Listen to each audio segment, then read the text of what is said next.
Hi, Elias, and welcome. Thank you. First of all, you're working at BEE. Tell us a bit, what does BEE do? Okay.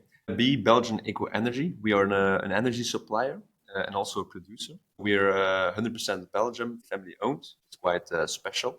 And we also believe that we're the only supplier and producer which is 100% Belgian. So our main focuses are flexibility and transparency. Okay, cool. And so you talk about flexibility. That's also your role, right? What do you do at BEE? Yes, I'm a flexibility manager. So my passion and focus within BEE is flexibility to make more impact for our end customers, potential new customers for the energy market. So as a flexibility manager, I'm working on the BEE Hive, our solution to make more value from assets for our customers. Cool. And so you launched this BEE Hive. Why do you think it's essential for customers to work around flexibility and have this BEE Hive? Yeah, I think that's quite clear in the current market. So the market evolved quite rapidly. Past years, we spoke of the curve, for instance, with lower prices during the day.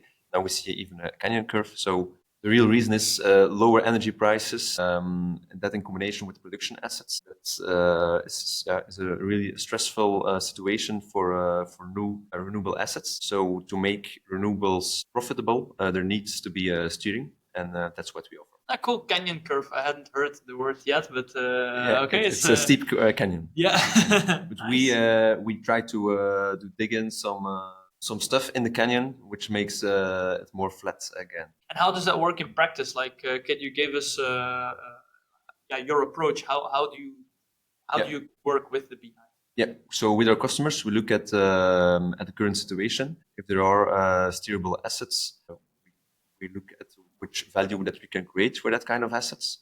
So we will discuss day-ahead steering, imbalance steering, and steering in all other markets. And could you dive a little bit deeper into those different markets? Because I see a lot of consumers just curtailing on the day-ahead market. You have more of kind of this full stack or full approach of different markets. Could you explain a little bit more how does that work? You can start with investing in your own production assets. Afterwards, you have different forward markets. If you want to hedge on the market, that's also possible. The first solution is also very interesting, of course, to hedge against the energy market with your own renewable assets. And then afterwards, you have different spot markets, and that are the markets that we're focusing on. That's how we create more value.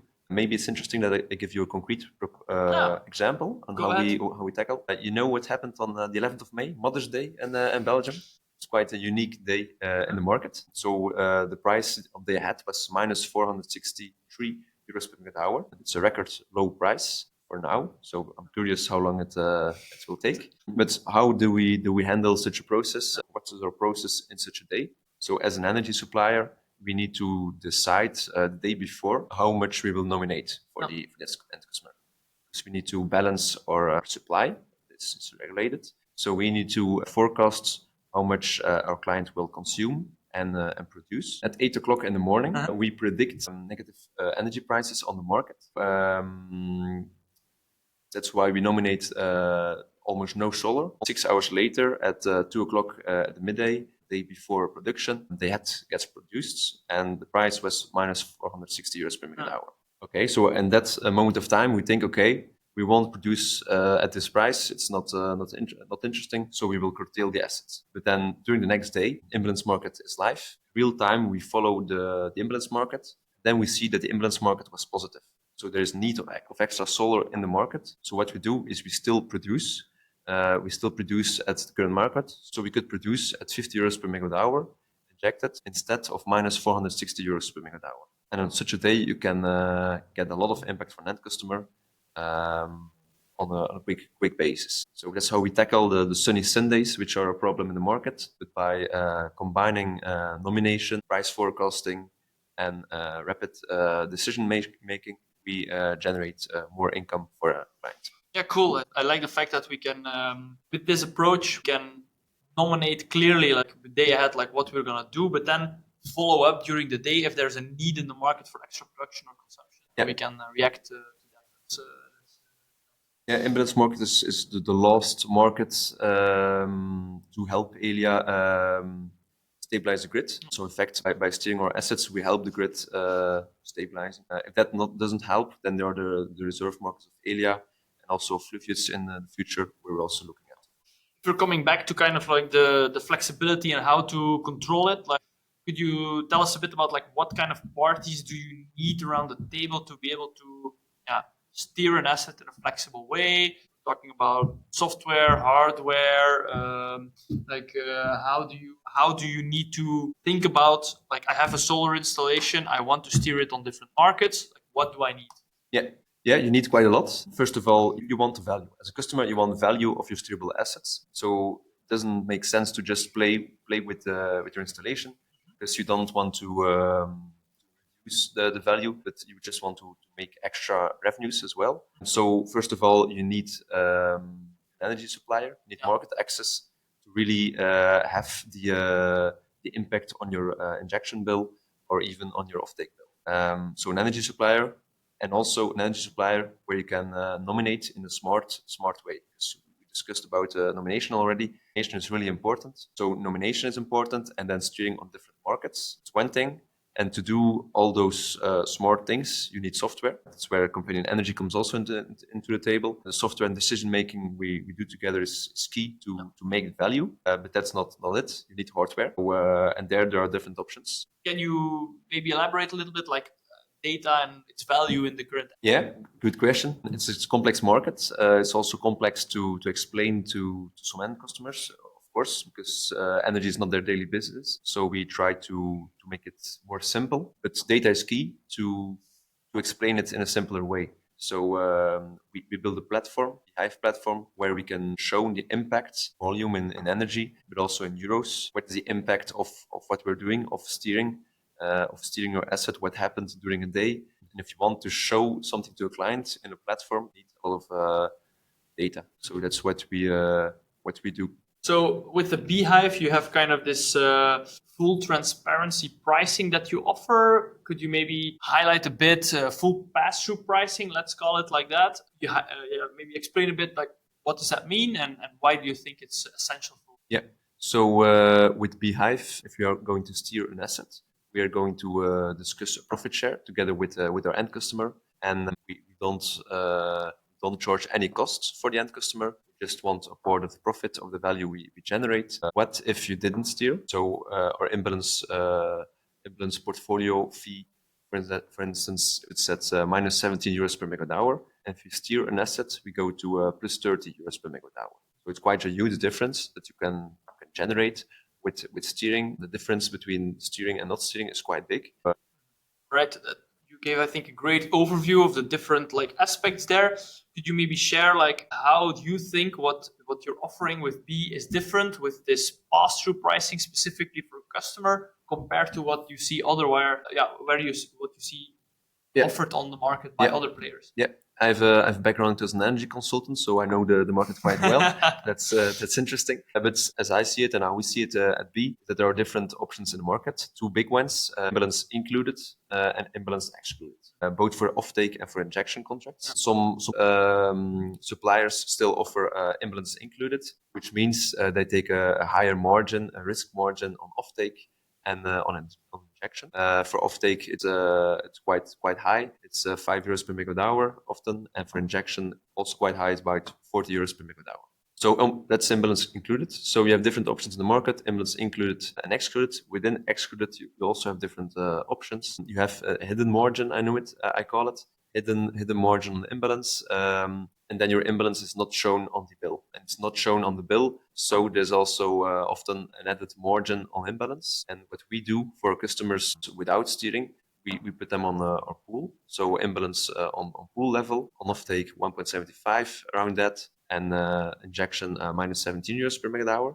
But if a customer wants to do individual imbalance, that's also fine. But a BEE Hive customer, he will be put on an individual imbalance for sure, because we want to steer for the end customer. We want to create maximum value for the end customer, and that's only possible if you go for individual imbalance. So what we do is we steer on EN level per EN. We optimize and we make decisions per location, and in that way we can offer in full transparency their imbalance fee, and it's not a classic imbalance fee, which is a cost. Imbalance is a cost.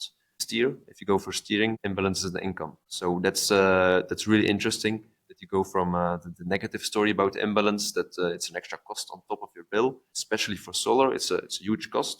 If you go for steering, it's a huge income effect. We saw an opportunity in the market, and by optimizing, you can have a lot of impact. And can we zoom in a little bit more on like this approach to use flexible assets to optimize your pool regarding imbalance, and then just give the customer kind of a fixed fee or like a general fee, or doing it on an individual basis? Like, why does B choose the second route? Is that to be more transparent to customers, or how do you see it? Yeah.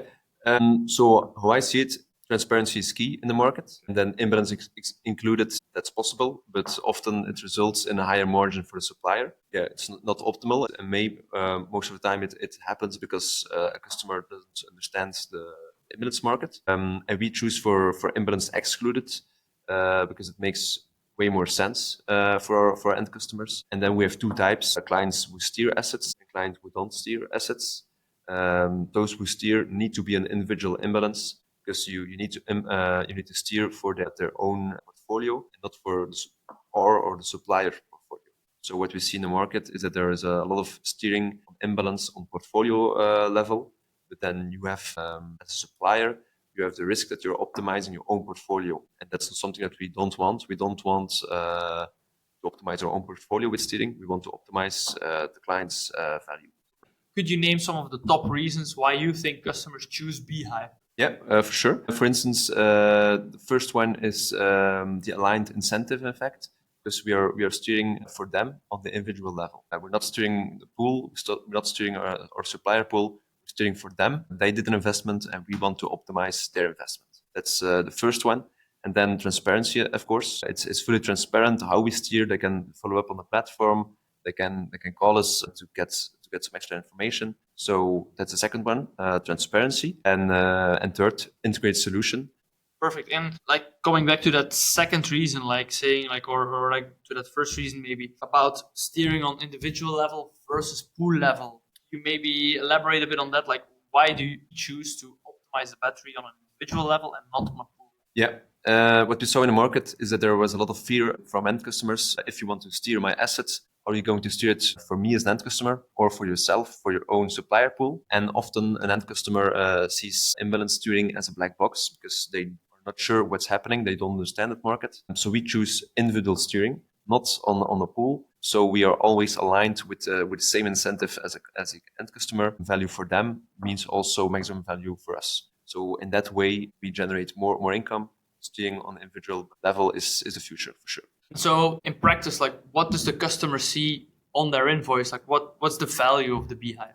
Yeah, so on their invoice, they see, of course, the head pricing, the average day head price, but also imbalance. For injection, often imbalance was a cost, and they had as well during the summer. And we managed to make it a positive, both for the head as an imbalance. So what we saw in the market were strong negative imbalance prices, minus 20 euros per megawatt hour, or even worse. And we managed to improve that with steering to up to 30 euros per megawatt hour of a positive imbalance. So in that way, they generate income with imbalance steering.